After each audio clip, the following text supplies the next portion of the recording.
Yangbira Punamakpu, Saratchandra Sharma Impact News ki Manung Taram Sadi Manung topic say violence at exam centers Hibashidani, Madudigarang Tokiba, Yam Nuaitaba, Yam Palm the Hibatae, Lilong Higher Secondary, Madras had the Tokiba, Dugumba, Class 10 exam Dorapa, Matamda, Yamna Kankan Horokpa, Aduga Maruena, Toli, but Togoksi, Karigino say, Pogdam Budi, Hujik, Mikey, Kiadagi, Mikey, Kenabo, Mikey Hibatae. Parents side tagi, Satraki side tagi, Oza community side tagi, Aduga Bosem Gikari side tagi, Tamakpa, my Maggie, Pondong or Pradilere, the Wudabu, yes. Chap Saba, Masiki Horopum, Karino, Sitidopada, Matam Kardi Sangini, investigation Amagimato Tagani, Yamtuna, Rizal Putopagamba, Dugumbo Rizal Amagimato Tagani, the Wudabu. Exam lorakpa examination aroiba numitki aroiba papergi yam nungaiba exam loirabani ko na yam nungai na satra sing karising yam nungai na nahange exam bi warako mayam sing do loibane na yam nokna yam nungai na thokki do ngarang high river school particular school simaktati thokki dre adugo oja sing karigum matamda oja sokpa yauri yam nungai ta todoni makokta nungna thomjalapdagi panba aduna karigum kanda punsi da khalamdaba su oibe en khali Chugan Kalam don't want it. Aina Tambidi by in the Taxaba, Habitat Tambi Mabang Masabana, Tambi Mabang Natrasu. Aina Tambidi but Satra, Kang, I say Ozana, Aina Tambi Satra Moon Udorin. Adugum Satra do not Tarak Banuna, a Pandana, no Montraga, no Modi, cook the Soktana, like a Naganika, saying Canada, Mang the Wongam don't want the Yam no Matabotone, Adubo. Maroina, yes, investigation Matok Tadi, Achumba, Duka Kraiti, Horopono, I would do Sabtana Kanganaba. The water would talk to Topanina, Echo impact TV show. Most I say, Yam Aruba, serious,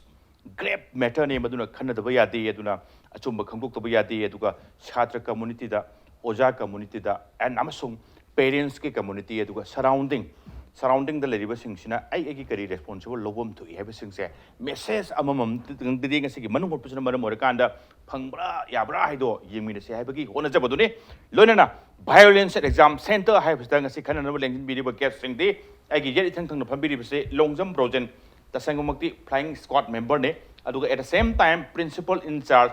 Nidmalarani, high school Wanguigi, principal in charge, who will be Hanamadoza Brojen Putaramokari. Roja Brojen, Ojilang Video say advocate, Rabi Khan, Secretary, Human Rights Council Manipur, a Ozara Sutaram Noxari, the Ozaro Oida, I hate yet the Tanga Paminazari say, Bruce Pebam, HRD Secretary, Old Manipur Student Union, a Bruce Sutaram Noxari. I Hanan say, Ojaborjan, the Laksap Timer with a Garangi Togdo.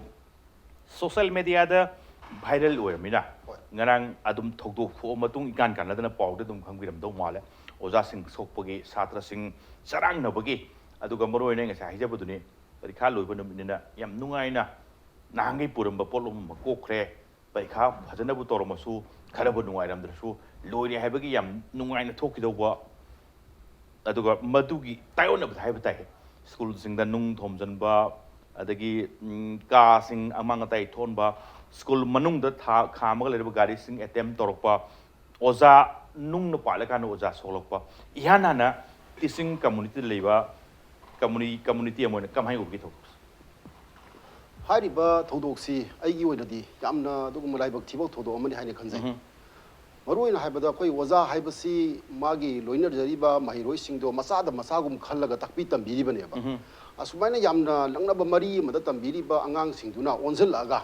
Makoy Apamba Pang the Biwa and Bayana Karigumba, Makoy in White Abamale, but the gay. Kutaba, the gay was asking the Awaba Piba, harassment Piba Hibasi, Makoina Tamiba, Mahido, Maduma Pung Paro and a Kanzai. And Masigum Batabaxi, Matunda Muktodaba. Assume the Kogi, Manipuri Puarisida. Sumana exam center Mapamda, exam Nuaita Bagi, or not Kaymo Kudong Sada Badagi, another Kaymo problem, Masama Topadagi. Sumana was asking the Mapamda, Mahiroishing a Kotakri Hibasi, Kogi, Manipuri Puari, the Hijabadareko. Masiyamna, Atiba, Adugumba, Matung, the talked about Ma, we never gay Sorda, Tony Jariduga, Masi, Pecti Bibu, and Biriba, Adigi, Lebaxigi, Lanam, the Masigi, Yam Kai, Kudimonasu, Masi, Karino, Solution Haitareko, Puraga, Matung, the Suma Todoxe, Makatana, talked another. Simtang Mayam, the Apple Tozen. And begin on the second Yam to more problem to education level say, Karai the lady, but no sick cover, Pabam, not the soy hangani, Adugamapan get covered to soy yorongani, local cover the Kaita Pasana Yaure, Manipur se yamna ingna tapna adagi akoida culture gi tradition gi sports gi karigi aduga yes atopa state sing le amorom dhardi exam center sing the note to se pak ngon to ko chalabi amadong to aduga Manipur gumba adu state amdagi irang thokpa madusu examination mari leinana yes maram chap chabdi khangri to irang duna piriba message udi afaba message amadi oide habaduni Bruce HRD Maruna Secretary AMSU gi oina ini hanan khangjaning base Bruce tagi particular incident ki matang da AMSU gi findings report kari lebi adugo local daily papers gi report ki matung inadi kari gumba kanda examination thaba sangam kanda examination gi schools gi boundary lansan ding the gate da khamaga check toba unfair means ta mating oigadaba potlam sing yaubra haina check tor pu yob moidoni Bruce at the same time sangjalla ba examination hall your kind su amuk su check tawi yes check tawbai se tricks tawbai se pam daba thokdok thoktanana ba karigum kan examination center da kaida hairagana unfair means to khamnana ba aduga lambi sorokta karigum kan da khoina khoi khang khangodona thengna ba hairagana law and order singak nanda ba honora ko security force na tricks tawba nungai roi khange tawgatabu karigum kan da thokdok wathok miyam tinbam hamju thokdok wathok tholagadi adu ihanan ba khoi blame haiba tai madu security force la toini adu at the same time security force and check to kanda amu khali si kaino kanda check to buduna maram ora kanda nungai tabamdi po le misam praja singda yes to budu pam daba thogdok to punna thengnamne si punna madu thengnamine si tholugum cha hairadi misam praja sing su cooperation de sange ngarangi adumaina pusala kanda ko haida fixing to kanda bros nungai roi khange matam khara soi mangani mangbai di aduga yes hanjan check to wi kana da basu oren mathang round da khandi khana jarake local daily papers in report ki matungina fixing anirak tobuna morom orakanda around 30 minutes kuma mange 30 minutes kuma mangamnina examination iba hogana 30 minutes already delay tawre hairiba matam sing do kharadana hapti habagi report am yawri media koi khabar ki report ki wani ko aduna ne AMSU chapi bara AMSU gi finding karili hairiba post sing ke sumbra saron ngarang gi thoguk se karidagi tholok puno se AMSU na kamai jengbi adu kari finding lege tagatchari koi AMSU goi ba mi yeng da koina mapum moi ba yeng jaba mi yeng da di ta singna khunai sida koi satra mayam heroi mayam na thari ba board amadi council ki examination sida masida particularize torga haiba gi wana tabida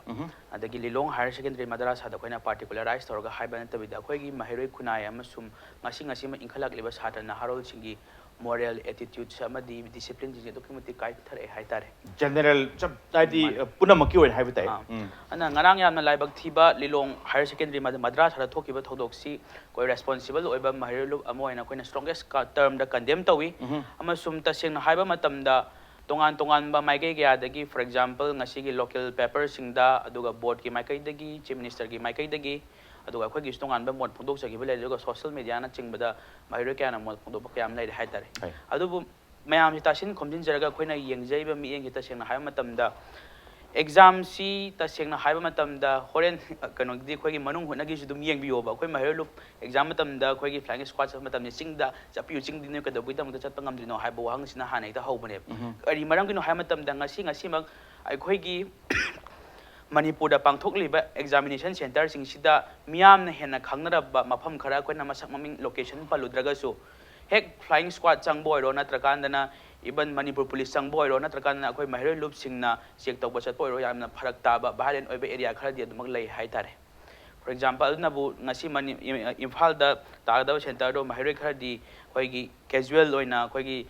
paikha sunga pass tawba ngamang tabdagi chingda thaba tiang haidoga center nungai thaba sum chana don lae masina maram oirakanda taseng hai matamda ngarang thokiba incident du taseng hai matamda mahiroi amo oina sungtau tawbam thokta ba lichat ne na ham ta ai thamjage okay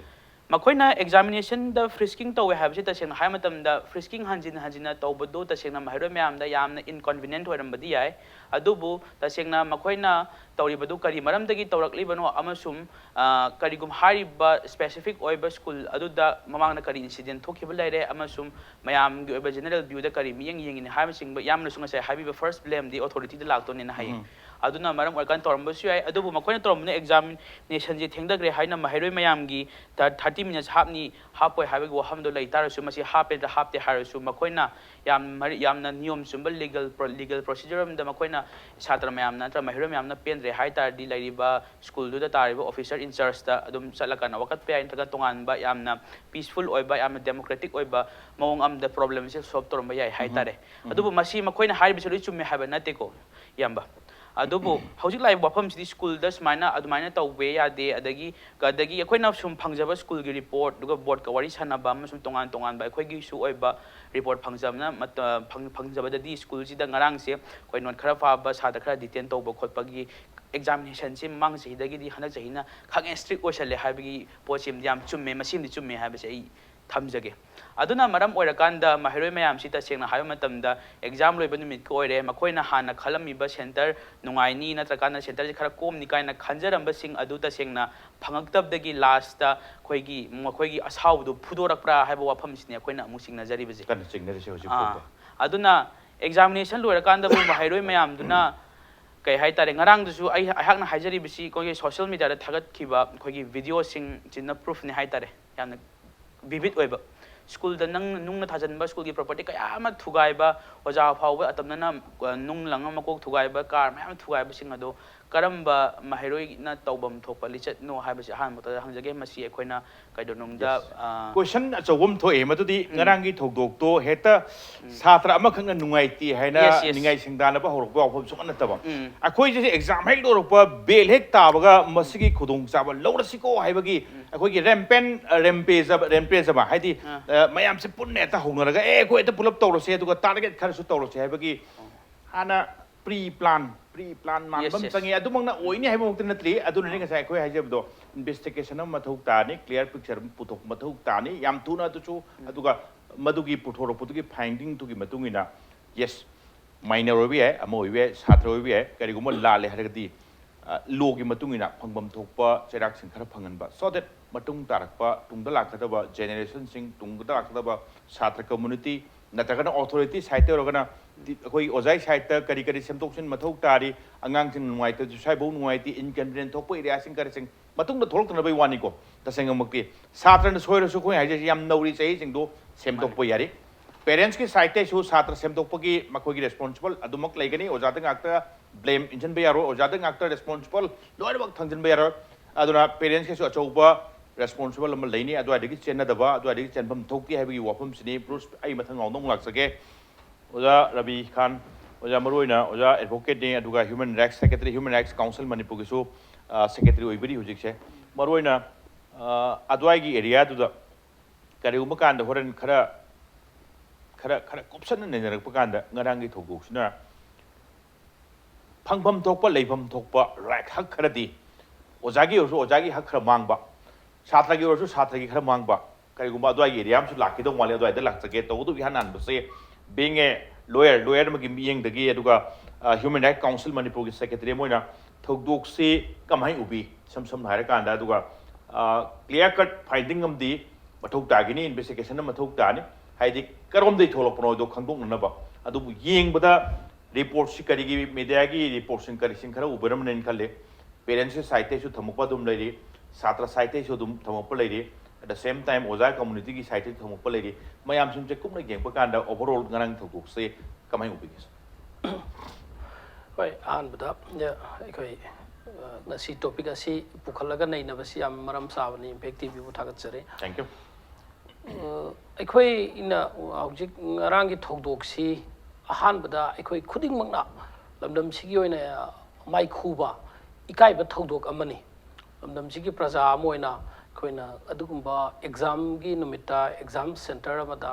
satra sing amadi oja sing guardian sing sumaina thokpa si ahan bada khoi khuding makna madu amukana thokhandaba haibasi khoi mipung khuding makki khoi khanthaba matang oire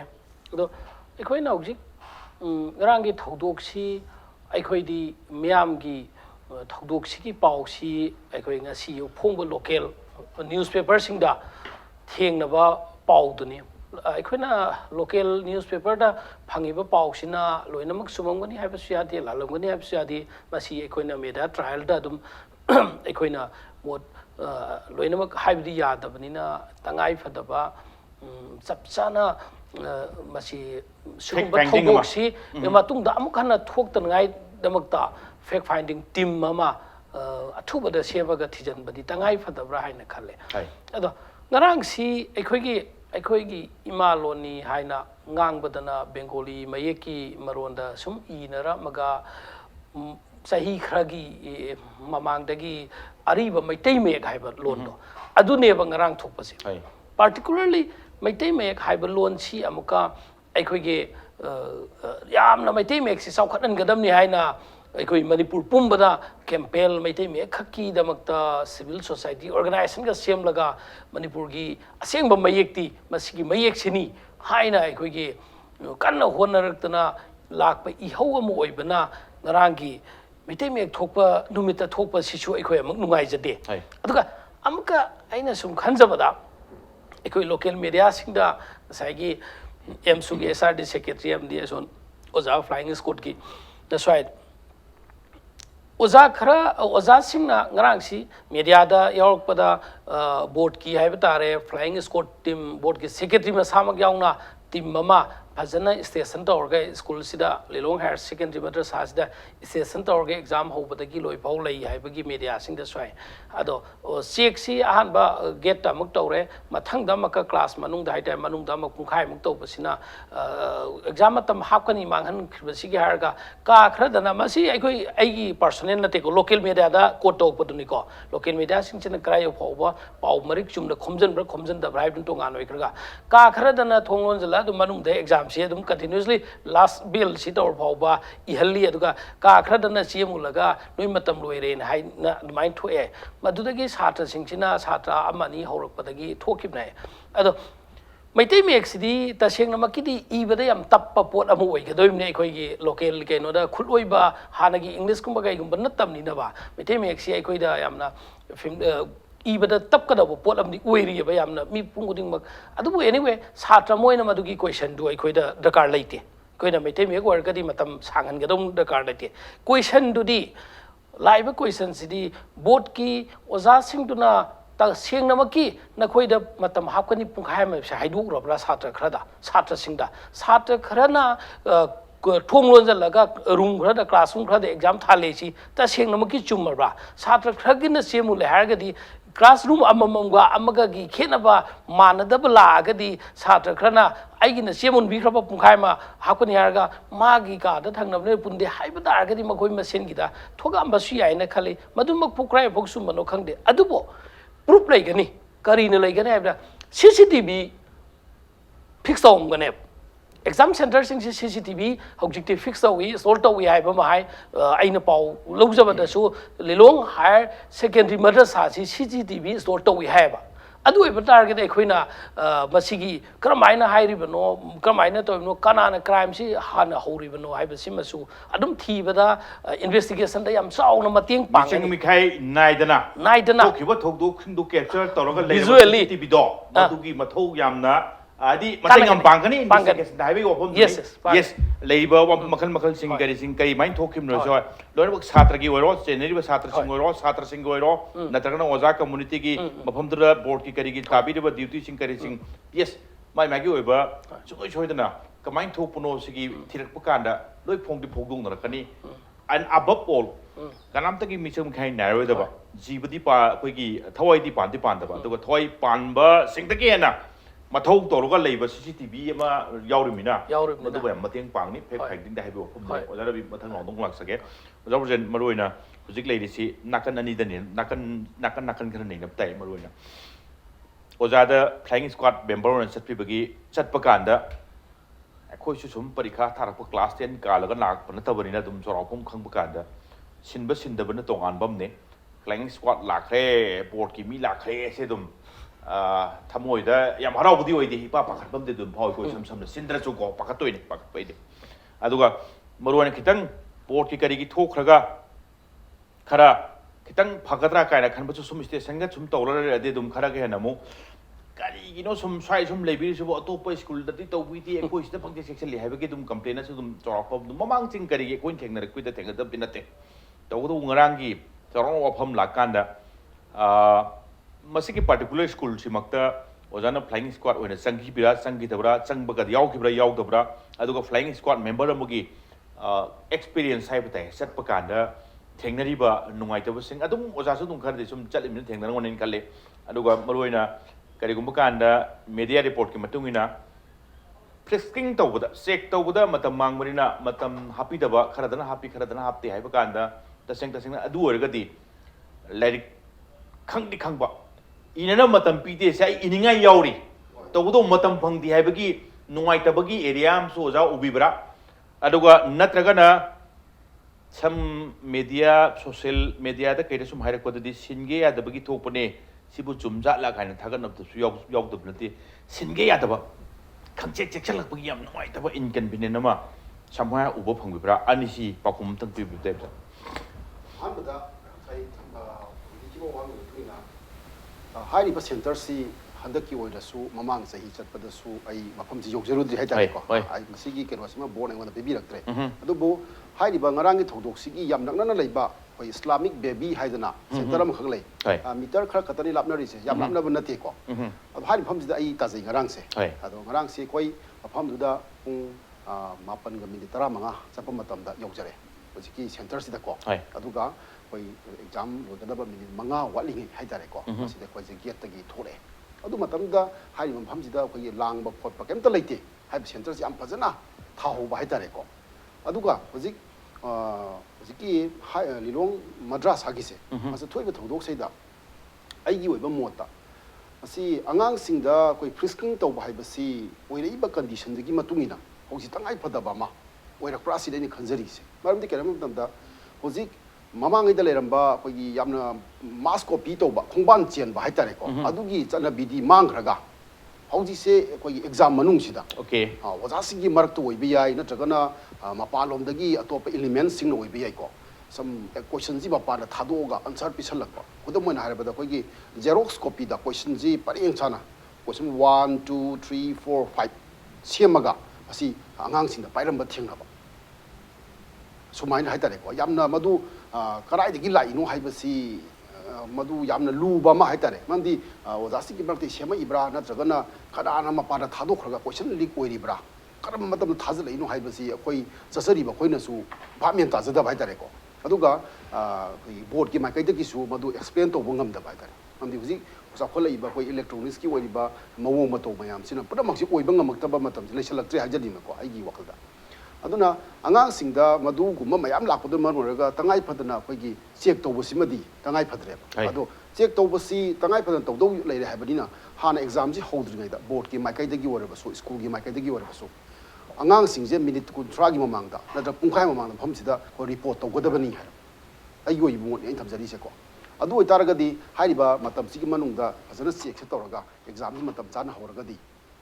ꯃꯁꯤꯗ ꯃꯇꯝ ꯍꯥꯞꯄ ꯃꯗꯨꯒꯤ ꯀꯝꯄ꯭ꯂꯦꯟꯗꯨꯃ ꯊꯣꯛꯅꯤꯡꯉꯥꯏ ꯂꯩꯇꯦ ꯍꯥꯏꯕꯅꯤ ꯏꯟ advanced ꯀꯔꯤꯒꯨꯝꯕ ꯈꯔꯗꯤ ꯍꯥꯏꯗꯤ ꯂꯩꯔꯛꯏꯕ ꯐꯤꯕꯝꯁꯤꯅ ꯍꯣꯡꯂꯛꯏꯕ ꯐꯤꯕꯝꯁꯤꯅ ꯆꯦꯛꯁꯤꯟꯗꯗꯤ ꯌꯥꯗꯕꯅꯤꯅ ꯆꯦꯛꯁꯤꯜꯂꯛꯄ ꯀꯥꯟꯗ ꯀꯔꯤꯒꯨꯝꯕ ꯃꯇꯝ ꯆꯪꯒꯗꯧꯕ ꯂꯩꯔꯕꯅꯤna ꯏꯟ ꯑꯦꯗꯚꯥꯟꯁꯇ ꯂꯥꯛꯎ ꯆꯦꯛ ꯇꯧꯅ ꯋꯥꯔꯤꯅꯤꯀꯣ ꯃꯇꯝ ꯈꯔ ꯄꯤꯕꯒꯤ ꯋꯥꯐꯝ ꯑꯃ ꯈꯨꯗꯝ ꯑꯣꯏꯅꯀꯣ ꯀꯩꯅꯣꯝꯇ ꯅꯍꯥꯟ ꯑꯩꯈꯣꯏꯒꯤ ꯑꯩꯈꯣꯏꯅ ꯁꯣꯁꯤꯌꯦꯜ ꯃꯦꯗꯤꯌꯥꯗꯀꯣ ꯃꯦꯠꯁ ꯊꯣꯛꯄ ꯅꯨꯃꯤꯠꯇꯨꯒꯤꯗ ꯑꯉꯥꯡ ꯈꯔꯅ ꯑꯩꯈꯣꯏꯒꯤ ꯀꯣꯄꯥꯁ ꯃꯈꯥꯗ ꯃꯣꯕꯥꯏꯜ ꯐꯣꯟꯁꯦ ꯍꯥꯞꯄꯒ ꯄꯨꯔꯛꯄꯒꯤ ꯃꯑꯣꯡ ꯑꯃ ꯊꯦꯡꯅꯩꯑꯕ ꯑꯩꯈꯣꯏꯅ ꯎꯖꯕ ꯃꯇꯝꯗꯀꯣ ꯃꯗꯨ ꯌꯥꯝꯅ ꯐꯖꯅ ꯈꯜꯂꯕ ꯃꯇꯨꯡꯗ ꯐꯖꯅ ꯄ꯭ꯂꯥꯟ ꯇꯧꯀꯥꯟꯗ ꯄꯨꯔꯛꯄꯅꯦꯕ ꯑꯗꯣ ꯆꯝ ꯆꯝꯅ ꯑꯩꯈꯣꯏꯅ ꯍꯦꯛꯇ ꯌꯦꯡꯕ ꯃꯇꯝꯗ ꯃꯥꯏ ꯀꯝꯄꯥꯁꯁꯦ ꯐꯣꯟ ꯌꯥꯎꯏ ꯅꯠꯇ꯭ꯔꯒꯅ ꯅꯣꯠ ꯌꯥꯎꯏꯗꯣ ꯈꯪꯕ ꯉꯝꯗꯦꯕ ꯑꯗꯨꯒꯨꯝꯕ ꯃꯌꯥꯝ ꯌꯥꯎꯔꯝꯕ ꯌꯥꯏꯑꯕ ꯍꯥꯏꯕꯗꯤ ꯈꯨꯗꯝ ꯑꯣꯏꯅ ꯍꯥꯏꯖꯕꯗꯤꯀꯣ ꯑꯗꯒꯤ ꯑꯉꯥꯡꯁꯤꯅ ꯄꯣꯔꯛꯏꯕ ꯑꯩꯈꯣꯏꯒꯤ ꯃꯣꯏꯅ ꯃꯌꯨꯝꯗꯒꯤ ꯁꯤꯟꯅꯕꯅꯤ ꯄꯣꯔꯛꯏꯕ ꯆꯦ ꯃꯆꯦꯁꯤ ꯀꯗꯥꯏꯗ ꯍꯥꯞꯄꯤꯅꯣ ꯍꯥꯏꯕꯁꯤ ꯑꯣꯖꯥꯁꯤꯡꯅꯁꯨ ꯊꯤꯕꯗ ꯋꯥꯏꯑꯦꯕ ꯑꯗꯨ ꯍꯣꯔꯦꯟ ꯄꯨꯊꯣꯔꯛꯑꯒꯗꯤ ꯕꯣꯔꯗꯅ ꯐꯥꯔꯦ ꯈꯜꯂꯣ ꯇꯥꯟꯊꯣꯛꯑꯦ ꯈꯜꯂꯣ ꯃꯗꯨ ꯑꯣꯖꯥꯁꯤꯡꯁꯨ ꯗꯁꯥ ꯇꯥꯗꯣꯏꯅꯤ ꯑꯉꯥꯡꯁꯨ ꯗꯁꯥ ꯇꯥꯗꯣꯏꯅꯦꯕ ꯃꯗꯨ ꯂꯧꯊꯣꯛꯍꯧꯅꯅꯕ ꯇꯉꯥꯏꯐꯗꯅ ꯆꯦꯛꯁꯤꯃꯗꯤ ꯑꯩꯒꯤ ꯑꯣꯏꯕ ꯃꯣꯠꯇ ꯇꯧꯕ ꯐꯕ꯭ꯔꯥ ꯑꯁꯤ ꯈꯟꯖꯩꯌꯦꯕ ꯂꯩꯔꯤꯕ ꯐꯤꯕꯝꯗꯨꯅꯅꯤ ꯑꯣꯖꯥꯁꯤꯡ ꯀꯔꯤꯁꯤꯡ ꯅꯠꯇ꯭ꯔꯒ ꯐ꯭ꯂꯥꯏꯌꯤꯡ ꯁ꯭ꯀ꯭ꯋꯥꯗꯁꯤꯡ ꯁꯥꯇ꯭ꯔꯁꯤꯡ ꯀꯔꯤꯁꯤꯡ ꯑꯦꯛꯖꯥꯝ ꯁꯦꯟꯇꯔ ꯂꯥꯛꯄ ꯀꯥꯟꯗ ꯆꯦꯛ ꯇꯧꯅꯤꯡꯕꯗꯤ ꯅꯠꯇꯦ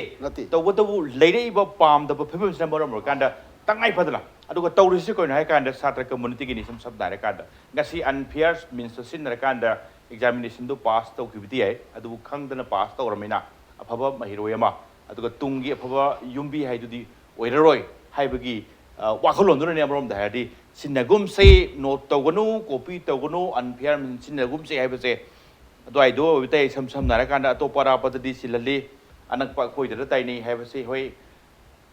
ngасai kay tar lan ba se sap man de tawdi tawmina aduwa lan ba animak se kariguma kanda punishment taw kanda sang manadradi adum adusu khal manata ba phibam di thokti thoktoini mana lalu bai di phui mana lan bai di phu de aina lan badana phui ase sei cha duru mi du di haidoi ne ba ma kari phu bidri no sam sam na kanda aduga ihan han badi punishment du laktingi da laloi da bani lan bam thokti hai basni man di lalaga I lan bai yadra ba hai di madu afa wahang di oi di sam sam na kanda yes authority of home lakpa kanda sab manana maral leba ani si sabsana madugi matung ina equal punishment pi bangam dragati authority side ki asoi bam di legani to wadabu ekoi citizen ki side tagi mana lan bdi yaraga aina lan bdi kari yaro jono haraga di afaba wahang amadi oi di heavy wafam du sam sam na kanda ngasigi manung hut pase boseng bi side tagi at the same time Lilong Madrasa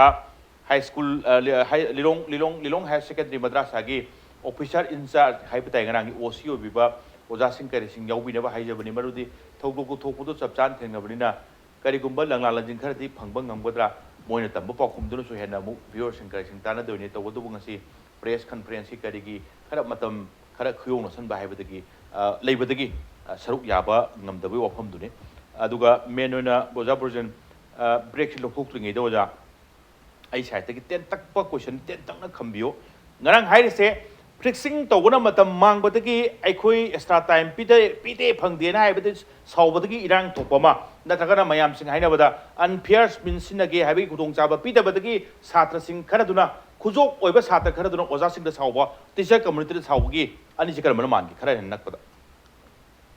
khara nak pada masi ngasagi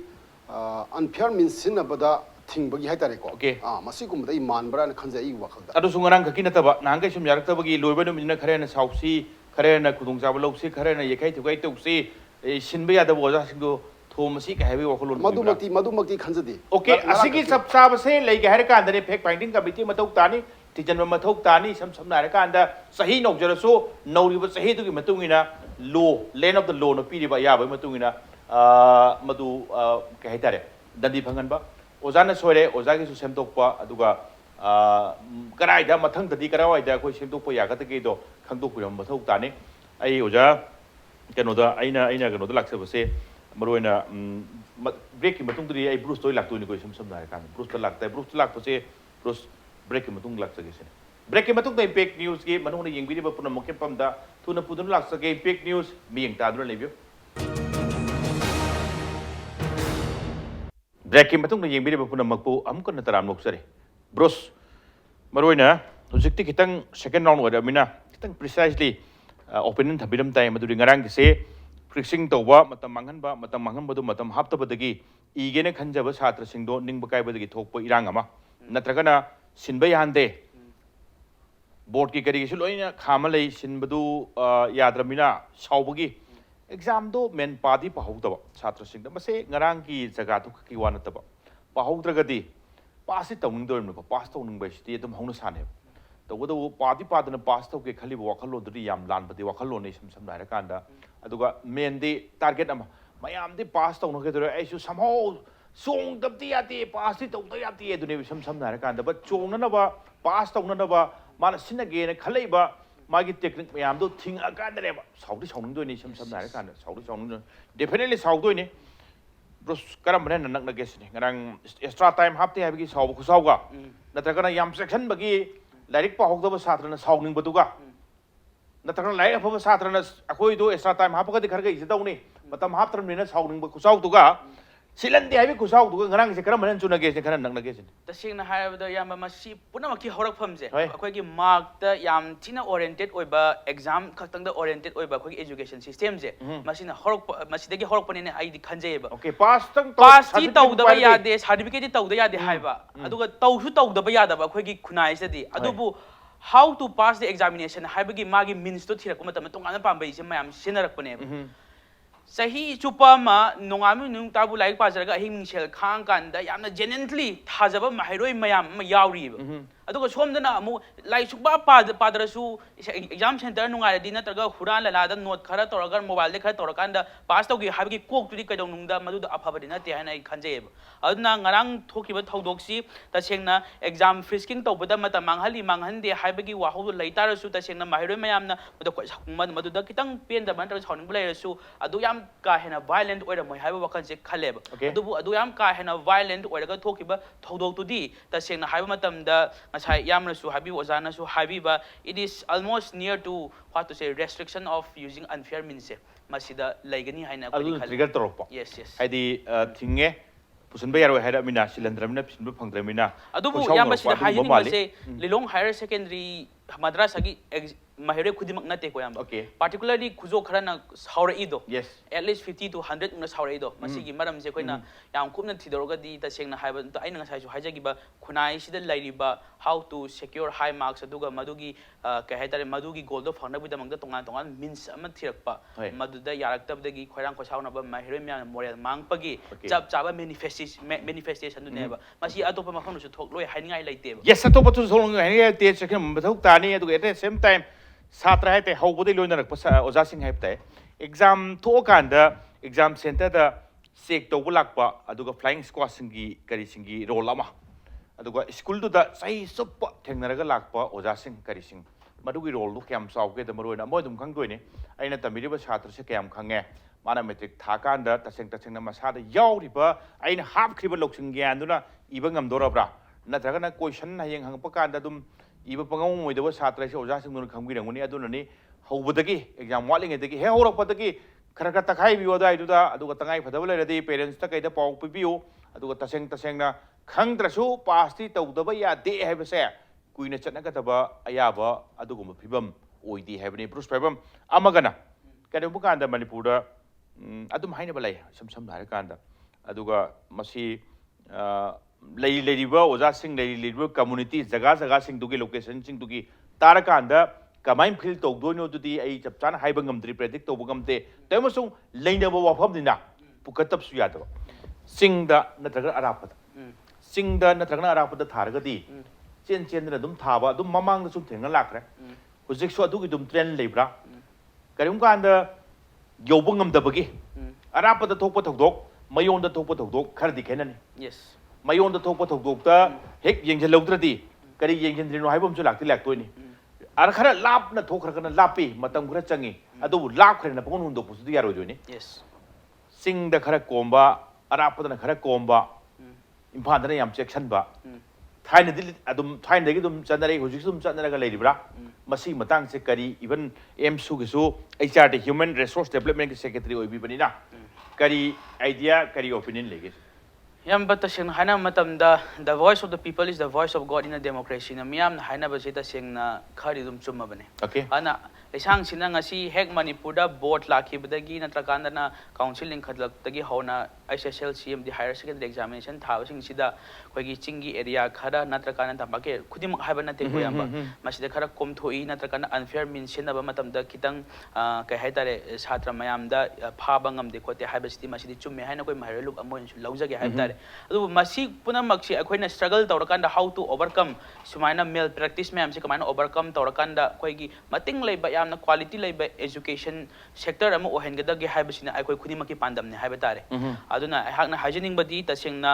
लाकदोरिबा मतम सिंगसिदसु अखोय तसेंगना system असे सेमदोकमिनाबदा अखोय खुदिमकी थौदांग लै हाइबा वफमसे थमजगे for example हंदकसी board की council गिसु examination फी से हंदकसे कय तारे हेंगले अखोयना high flying squad मयामगी कोई मसिंग हेंगलपगी मदुगी maintenance की करिगी board होय काउंसिल होय सिदी ऑटोनोमस बॉडी ना सरकार नसु खोयगी ग्रांट पिथबा खोय पैसा गाथब सांग वाले न मेंटेनेंस तो याम वाई खोले न महरो सिंदगी तोंगान भादक सी सर्टिफिकेट फी कायना चांगा हेंगलका माइन तोब खोप याम यावे अदो अखोयना हाजनिंग बडी फ्लाइंग स्क्वाड मसिंग हेंगतपगी दमकता कय हाय तारे बोर्ड ना काउंसिल ना महरो सिंदगी हेन फी लवर कांद हेन क्वालिटी एजुकेशन पुरकनी हाइबगी कय हाय तारे वाफम दुदा लव हेंगक्रिबा पैसा सिंग अदो कदा वाई थादबी हाय वाफम से याम हंगजगे okay ngasi handaki exam da question kya lik oi mafam kya dagi mahir lup kaya na note pak tak na fai ha bese flying squad sing sen sali se kada wai sali no ha wafam je mami khaki chat pra ha bese koi adum so asoba question mark am de dum authority ki site asum nappaga leiri matam chuppada aduga wahang singdo achaw wahang singdo tholaktanaba aduga thoklaiba achaw wahang chungdugi paukhumdo pinanaba sem saraga leibiu authority ki side tagi ojarabi maruina hujik se kitang generally oina sum yengba kanda karigumba kanda sum musik thambirei ko side se adum thambirei madudi paikha tharam dai da dum swaide su dum even parents su dum support to paikha tharam dai du chelaga thaba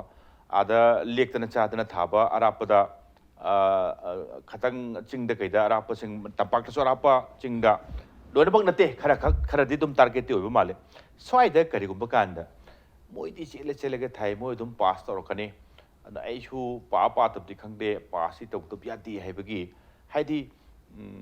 pam daba phataba thogukti oidueba but tobudu check balance sab chan ngamdramina samai karai droma unfair means sinner pagi aduga karigumba sinaba thinga kanana sauna mama ohel libra tangbu laita da bo khalor ma khanna na bagi masa ma pidi bra check balance ngamta batagi sini oja kari pakum ta ahan badaina tang basi ekoina angang oi ngada lai tam lok pamatam da ima iba min uba lai ni oja guru haibsi lai yoi ba saktam ne basi culture se ekoi karai de lai khrage ngarang gi incident si khakna te matung su thok khib jai mamang da su adum masi da yam chau ta su thom ba yai satra ma ga oja ma ga lai na ga da mari se masi gi thamoi gi ba mari masi ekoi manipur da mang e ba yam oja sing asai gi flying school la kera board ki authority la kera oja sing na phane yam na la laga su satra sing sin ne makhoi gi tawpham thokpa ma gi peacefully makhoi gi oja na si lower gi haiba tar makhoi hen over to batab ne oja sing na su soi da gi satra sing si yam na niyom sum na thai ko exam thai haiba tar gi aikoi moina matam maghan batar di oja sing na sum ko na khan na ga ne ba masi matam hapam to prapam to tabre ozana kai gumba ma check tore hai ki violent to maram cha di ozana whatever ozana duty oza ai se satra sembane satra dugi long higher secondary matra sagi satra pakhai yam pass ta honda nangai gi wakhan ozana leibam thokte ba maram di madugi satra sing yamna fail hoek pada india gi literacy rate manipur gi mai khu gadoi ne local context ta long gi satra mai khu ba yai national level da di manipur gi literacy rate si india gi ani shubada leiriba rate cha handa gi doine aduna masidi aikoina ozagi pen da bo ozagi thodong chek adugi du tongan khraga satra moina ahan ba thodang sidi ozana hire ga di in batam chungi sumu lan gela aduga mafam do leiba laikai du gi surrounding guardian sing jo oza do cooperation bigadam oza do cooperation bigadam masima ai gi moni ko whatever assume incident se aduga amaka lakpa matamda ꯑꯩꯈꯣꯏꯒꯤ ꯃꯅꯤꯄꯨꯔꯒꯤ ꯁꯥꯇ꯭ꯔꯒ ꯑꯣꯖꯥꯒ ꯂꯩꯅꯔꯤꯕ ꯃꯔꯤꯁꯤ ꯌꯦꯡꯉꯛꯄ ꯃꯇꯝꯗ ꯑꯩꯈꯣꯏꯅ ꯃꯄꯥꯟꯒꯤ ꯄꯨꯅꯦꯒꯤ ꯁꯤꯝꯕꯥꯏꯁꯤꯁ ꯌꯨꯅꯤꯚꯔꯁꯤꯇꯤꯒꯨꯝꯕꯗ ꯑꯩꯈꯣꯏꯅ ꯂꯣ ꯇꯝꯃꯛꯄ ꯃꯇꯝꯗ ꯕꯦꯡꯒꯂꯣꯔ ꯌꯨꯅꯤꯚꯔꯁꯤꯇꯤꯗ ꯂꯣꯒꯤ ꯃꯥꯁꯇꯔ ꯇꯧꯔꯛꯄ ꯃꯇꯝꯗ ꯑꯩꯈꯣꯏꯁꯤ ꯀꯔꯝꯕ ꯌꯦꯡꯀꯥꯟꯗ ꯑꯩꯈꯣꯏꯁꯤ ꯀ꯭ꯂꯥꯁ 7 8 ꯇꯝꯕꯒꯤ ꯍꯥꯞ ꯄꯦꯟ ꯁꯦꯠꯂꯒ ꯂꯩꯕ ꯁꯥꯇ꯭ꯔ ꯑꯃ ꯑꯣꯏꯅ ꯑꯣꯖꯥꯁꯤꯡꯅ ꯇꯧꯕꯤꯌꯦ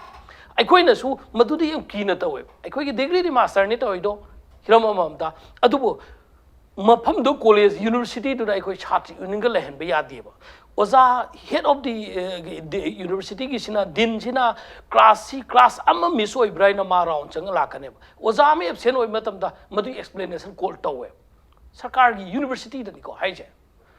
head of the institution din do na professor laga ngasi class kai gi no satra noi ma pa lai ba oza lak te ga na oza lak adu gum bayam da aduna ai khoina kai gum tan ja da satra gi union association sem hal ba gi situation du lak han de कईगुम सेम तारदे तांथोकनेबा अदुगा अखोय सेमसु दरकार लेंदे Moina दरकार ले खुदिंग मु ओजाना फजन यूनिवर्सिटी एडमिनिस्ट्रेशन सिंग दुना तौबनी मणिपुर दि कमाइन तौरे कोई सल्ले कोई बसु ओजादा की ओय पदामनि छात्रदि ओयफम थोकते मसिदि ओजा नत्रगना स्टाफ सिंगदगी अथॉरिटी कंसर्न आइसे छात्र नते छात्रना क्वेश्चन सेम नते कंसर्न डिपार्टमेंट सिंगदगी ओय बताबनी अदुदगी मका ngasi mak social media da thengnai अखोय कुइना लंबी द लाय आंध्रो पार्किंग द वेंडर जु योन फम मांग दा exam duty hai ba car ma thare oza sing na exam duty hai ba car thar ga andro parking de usual from the vendor da lei bi tar gi oza gi morality si krai de lei rage oza khran na kai gum tan za da yu se dum khra thak pa yai na sugum ba electronics me hai ma mang da pongang ai particular maming di oza thama ma ga exam duty tha ba ga do dum ꯊꯣꯛꯕꯤꯔꯤꯗꯨꯅ ꯊꯣꯛꯂꯛꯄꯁꯨ ꯑꯣꯏꯔꯝꯕ ꯌꯥꯏꯀꯣ ꯑꯣꯖꯥ yes ꯑꯐꯕꯗꯤ ꯑꯣꯏꯗꯦ ꯈꯥꯝꯕꯤꯅꯨ ꯈꯥꯝꯕꯝ ꯊꯣꯛꯇꯦ ꯁꯝꯅ ꯍꯥꯏꯔꯀꯥꯟꯗ ꯊꯦꯛꯂꯤꯕ ꯇꯦꯛꯇꯣ ꯊꯦꯛꯂꯤꯕ ꯇꯦꯛꯇꯨꯅ ꯃꯥꯏꯊꯣꯡꯗꯨꯗꯤ ꯐꯖꯍꯟꯗ꯭ꯔꯦꯕ ꯁꯤꯖꯤꯟꯅꯕ ꯌꯥꯏꯑꯕ VIP की गाड़ी में VIP की नुपी ने तुंगा सत पे यावे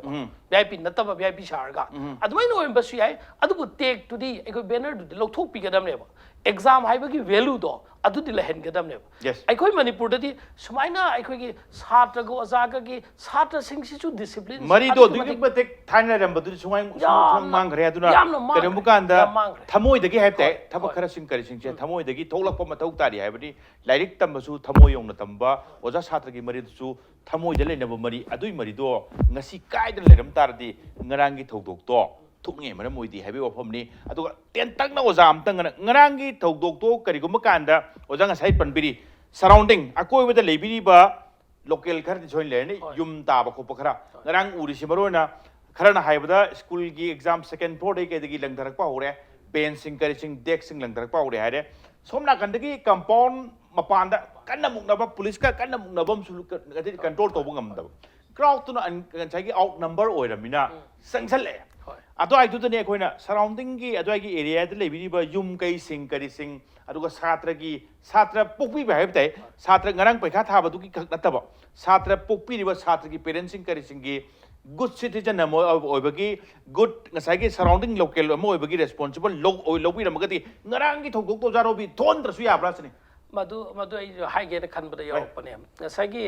ai gi oza ma invigilator chalubagi hai ji primary school chaluba dai islamic baby school hai si chu lilong main road ki hek maya da leiba jaga amane ba like haidi khulak jum ta ba singi marakta manakta leibane hai mani da ko sumi ko hauji ki lulong higher secondary su jumluk marak kum bane ba main road ki maya oi su surrounding leiba adu hoi ngarang ki thodok si laibak thiba thodok sida exam loiba numit haiba sida bo mama papa guardian sing kitak tise lege hoji ki do just precisely oina ngarang ki thodok si surrounding locals na adwa gi leriba club khangdi any leriba sing duna responsible khara lobirama ba sam na re ka ham dok pagi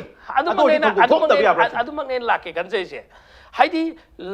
laiba laikai do adugi su khitang bhap ta da masamu oibra asonde islamic baby school gi laikai du da di शांति होने ले सोना note फाबगी नत्रगना सोना मतम हाप्तबगी नत्रगा अदु तौबगी हाइबदा लेकाई की छात्र की guardian सिंग लाग हौबसे अदुआई की सराउंडिंग की से मतुंग दरि कई हाइगदा क्लब कुंबमना अथॉरिटी कुंबमना क्लब एसोसिएशन न कोलगा अखोई सी एग्जाम स्मूथली एग्जाम तंगाई होनब द कोऑपरेशन पिफम तो याइबो वखलोन से खल्लगे एग्जाम का हंदना होनब मतंगाई फदेबा सराउंडिंग दुगी वखलोन दुसु मदो साउनिंग हाइना कई गुम प्रोवोकेशन अमा दगी क्राइम अमा वायलेंस अम थोकपसिदि सौगटपम थोक Okay. Surrounding जो भाप तामिन अब मसंगी मतंगी एग्जाम तदी हौजुक जी एग्जाम सिदा थोखरे मदु लाइबक थिबा मतंगी लाकदो exam good parents good local surrounding residents की role तो लोग भी नंग बदे responsible है वो role अमल लोग भी रमकते ngarang की थोक तो थोम दसु है बनी सम नारे कांदा yes ओजा ब्रोजन मरोइना दोशलक पोटेंशियल लमिने ओजा मरोइना ngasai adum ozai mo chukra log jauge singda swaida imphal da thaba singda arapda chelaga thaba sigi keno si leding ke di chatra khoyau no ba haidi equal check balance ma kara no mangba mali and at the same time handak khara hen brahma wang su tok dop dinate dum tawi boron question leak oiba se chana badawna question leak oiba gi adum se 11 gi kari oiba 10 gi oiba sam nare kanda adum ngarang da sudum pungkhai mang do oi haibagi social media da viral oi haibagi adum leidi question leak orde oja brojen insider ma question se to oja dei oiba ma aduga set torbo question do print ki dan thorok da printing lom de orok ma natragana angang singi question ni go haying hangnana ba question ne na thamma ganda store pana ba dagi orak ma inside daram di yaw do ne level lo garam ron de khang da ba question phang ba kangu du nungai gi do ni sam na kana question phang da ba mayam du dum wadi wado rim ne authority masa du dagi natragana sinbiri ba insider sing du dagi some question leak or vision maram kanda student ki moral handana ba moral mangana ba chaw maram ma oibra sani oja ani jabu question please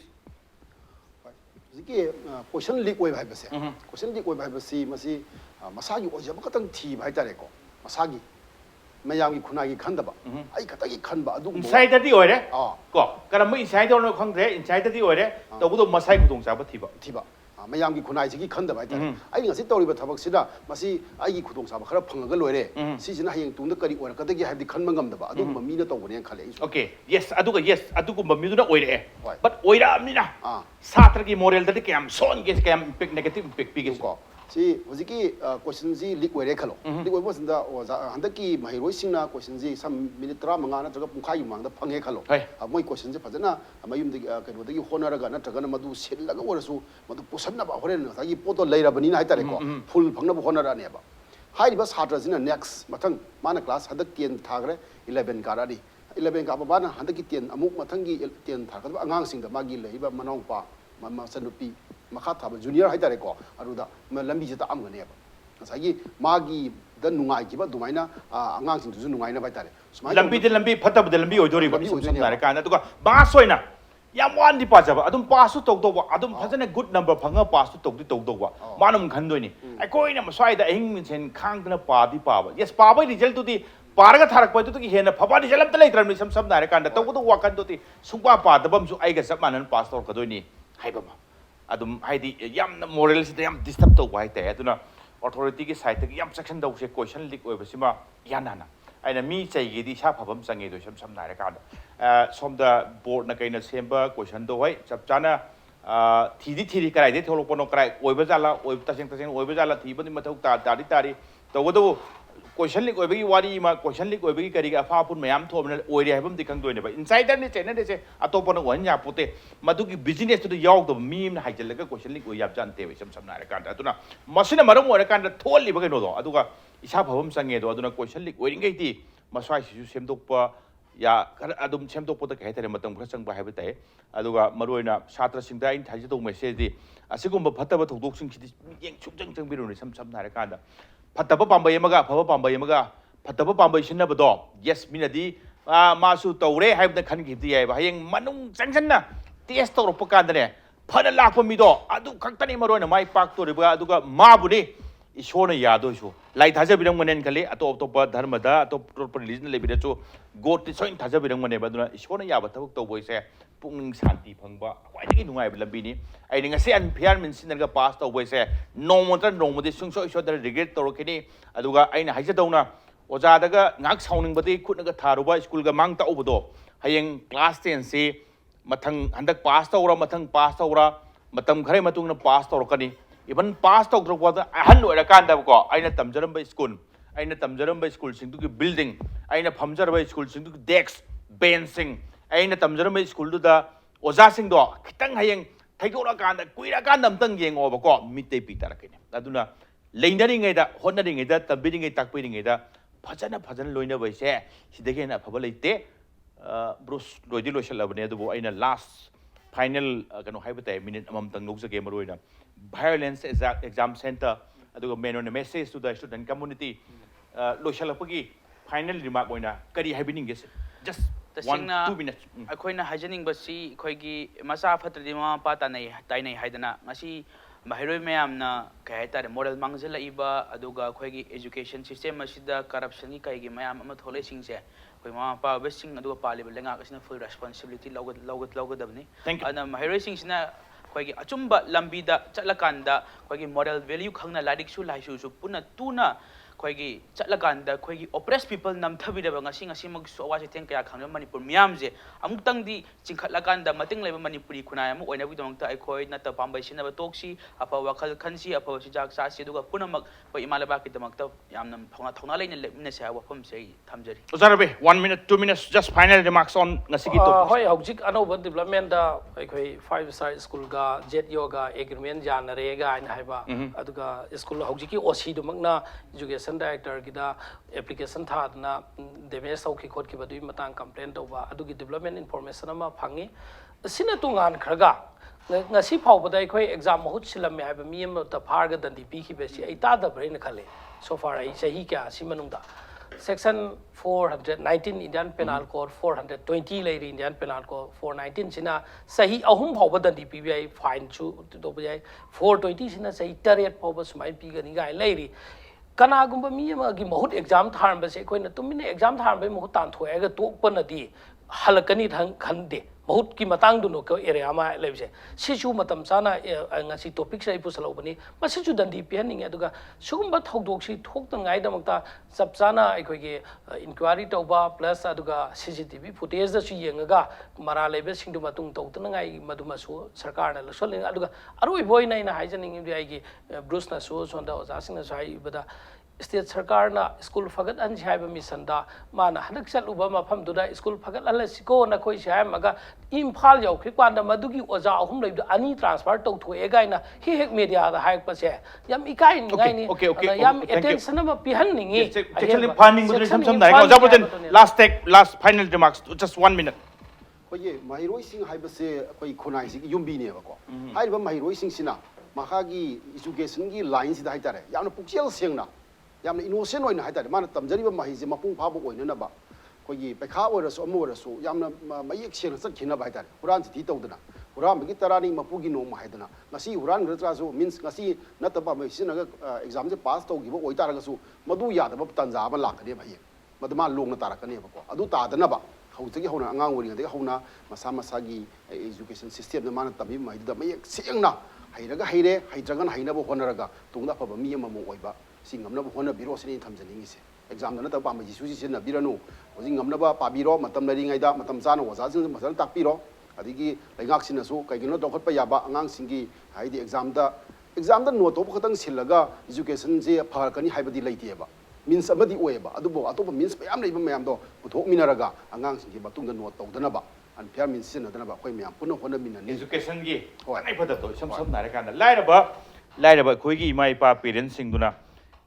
ahauba chathok tangai aduga phajaba setok tangai sana lupa chindagai hai tai morom dairadi isagi larik tambai di soya dena ai se kaino kan da education gi maru oibe education do must di hai duni sam dare kan da duna ate phana mayong na ba ate phana nungai tabale rasu education chintang ti nungai na ba hona si phana ba hona si punamaki dai te lomina se habni oja projen aduga oja rabi aduga bros ngasi impact news do lakpiba aduga ngasi manung na se mapung phan bibugi da losilak padi kai khumni jiriba ges o makpo amukan takta chai ngasi ki damak ta impact news ki man hun tang silu sinjana ba tanja yarole adu bulandam se thogba thogdo ga tho kya ge marik report ke damak impact news bieng ta aduna lebyo